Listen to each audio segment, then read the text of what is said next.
Life as a man is exceptionally difficult. I say the most beautiful and the most terrifying thing about being a man is you're born without value. Society doesn't care about you. You're only going to be cared about based on how useful you are. You have the chance to build yourself up and become a superhero if you're prepared to do the hard work and be indefatigable enough to never quit. But if you're going to stand around and wait for a handout, nobody's going to ever respect you. I think that a lot of people have forgotten about how difficult and how competitive it is as a man. We're always in constant competition with each other. And it's your duty as a man to stand up and say, I want to be as important and strong and good-hearted and God-fearing as possible. And I need to work hard to achieve those things. If you look at the true warriors of humanity, you look at the true empire builders, you look at the true titans who are constructing a better world, they're less about pleasure seeking because they understand that if you want to have a great life, a soaring life, look at what most people do and do the opposite. Growth comes through discomfort. You look at a great athlete, it's the way they show up in the championship game is simply how they showed up in the lonely light of the early hours at practice. To have the results only 5% of the population have, you've got to be willing to do the things that only 5% of the population are willing to do. I was a 4-time kickboxing world champion. For 12 years, I trained 5 hours a day, 6 days a week. And I was motivated to train probably about 25% of the time. The rest of the time I went because I am disciplined. You don't feel like going through that on a Wednesday morning when you wake up, and you have to do it because you're disciplined. You're either a disciplined individual or you are not a disciplined. There's a difference between want and want. And I say this all the time. People say to me, I want to be rich. And I say, okay, well, I want to be able to ice skate. But I don't want to be able to ice skate enough to go learn how to ice skate. I can't be bothered. I mean, surely if I could click my fingers and be a figure skater, I'd click my fingers. Who wouldn't? But I don't want to actually go train. I don't want it enough. And this is the exact point with money. Everyone wants money put on their lap. If you truly wanted money, you wouldn't be able to sleep until you fucking had it.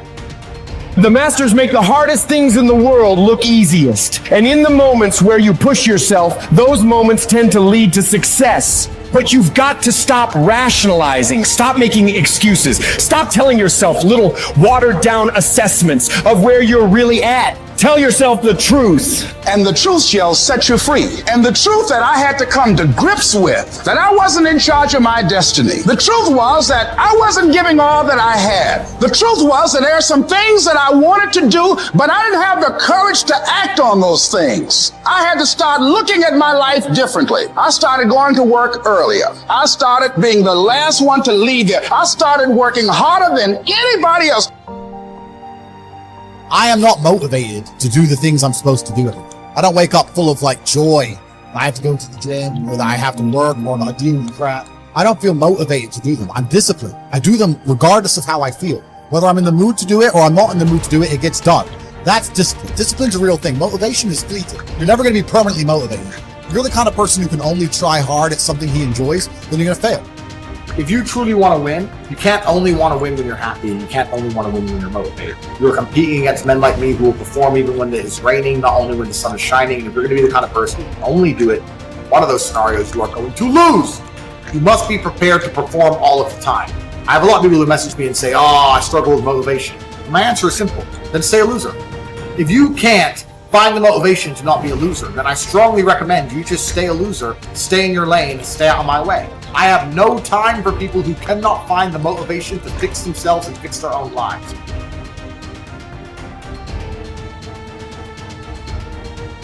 If you cannot control your own mind, then you go through life with zero control, zero influence. You can't control anything.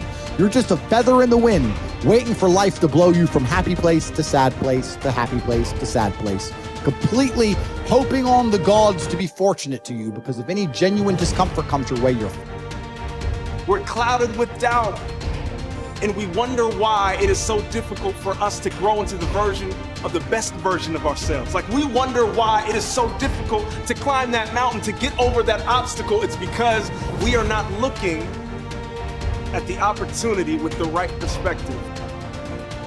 Break the patterns that have been leading your life, but you need to identify what the patterns are. I think sometimes we just aren't even aware It's just a pattern that's running. It's something that's happening. Maybe it's been happening for months or years or decades. We're not even aware. It's just become our identity. So when you identify the negative identity patterns that are holding you back, that's the first step. And you can start to really shift and replace it with a new identity, a new pattern that you can implement. What you do is you pick up your past and you embrace it. You understand it, you accept it, as I had to go through these things that I had to go through in order for me to get to this place today. And the evidence for that is that I did. You don't need any more evidence. You did. And then you toss it. You toss it. You embrace it and you toss it. And you merge into the now by giving up your attachment. Before you can do something, you first must be something. So you've got to be it intellectually.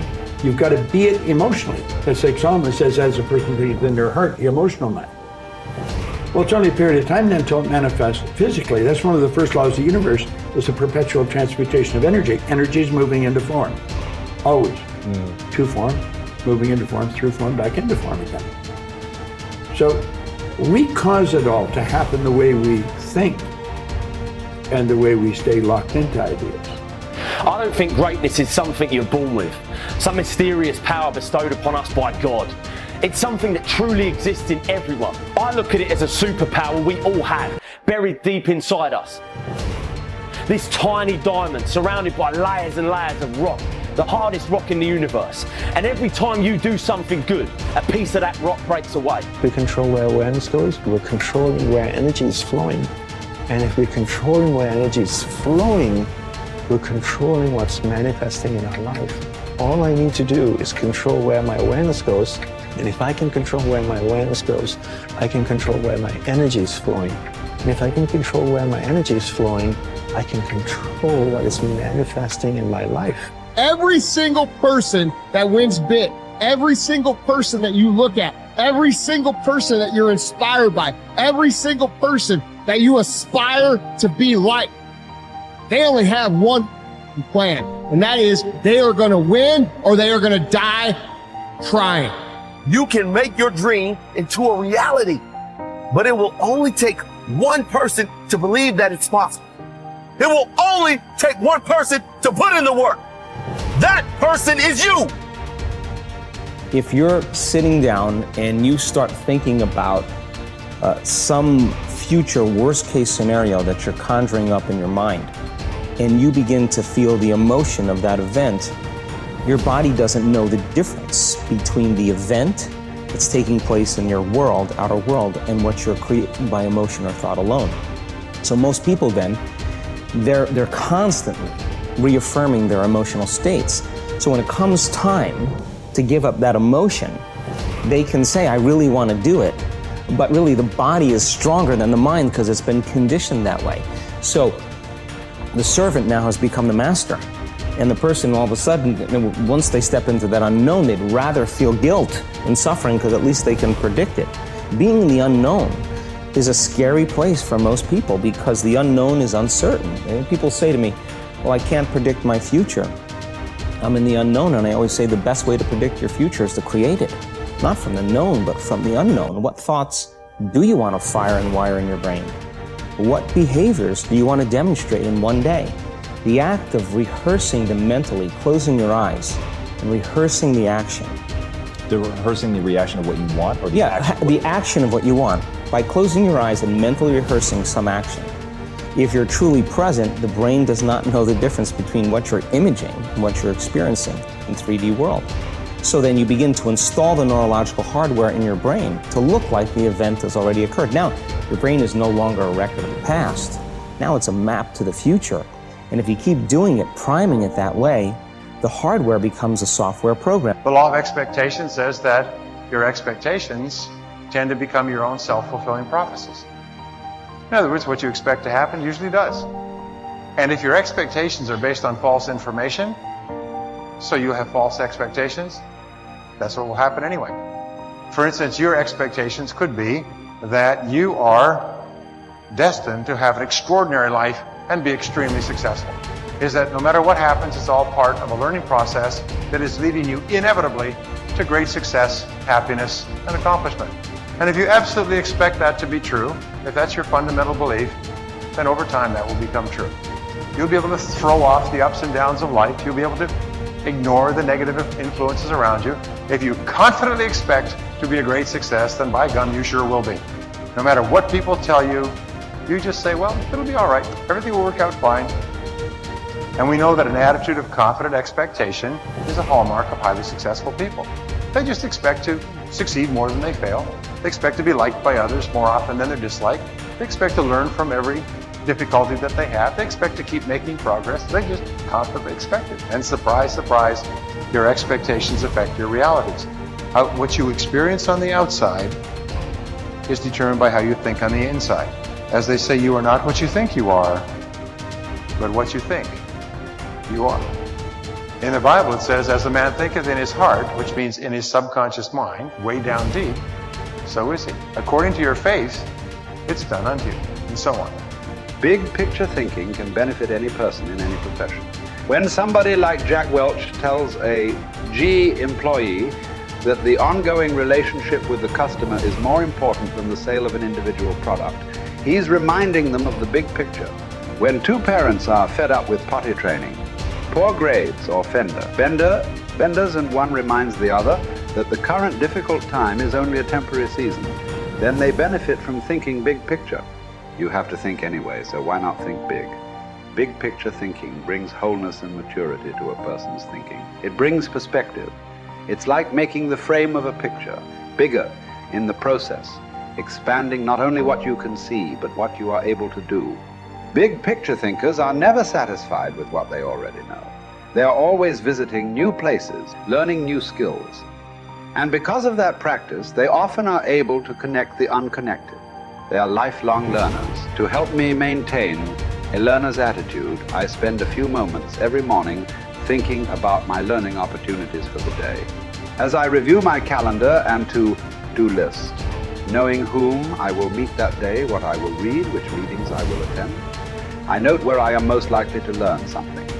Then I mentally cue myself to look attentively for something that will improve me in that situation. If you desire to keep learning, I want to encourage you to examine your day and look for opportunities to learn. Writer Henry David Thoreau wrote, "Many an object is not seen, though it falls within the range of our visual ray, because it does not come within the range of our intellectual ray." Who you are determines what you see and how you think. Big picture thinkers realize there is a world out there besides their own, and they make an effort to get outside of themselves and see other people's worlds through their eyes. It's hard to see the picture while inside the frame.